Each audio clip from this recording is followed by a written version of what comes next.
So I came to Scale Hobbies today and we were taught how to paint miniatures. And he explained everything from the scratch, like how to make base coats, how to make highlights, how to make shadows and everything. And I think it was very interesting, the tools that we used today, the feedback that the instructor gave us. That was very interesting and I think it's pretty neat. So I'm very happy with this. I'll keep learning, I'll keep coming back here. It's really awesome class. We'll definitely come for the next sessions. Definitely be back. It's a hands-on experience with someone who's as experienced as Raunak Singh, who knows his job, who knows his subject. Lots to learn. I will definitely be back. This is just the first time and please. So this is the first time I'm coming here. So I've been into kind of model kits and all.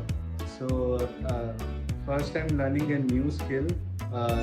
Miniature painting I've never done. I usually do sketches painting on the paper.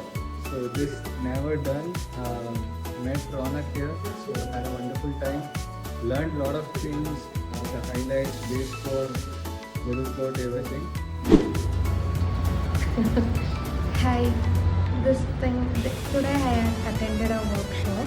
It was really a great thing. I learned highlighting, brightening and shadowing everything. It was a great workshop. Thank you.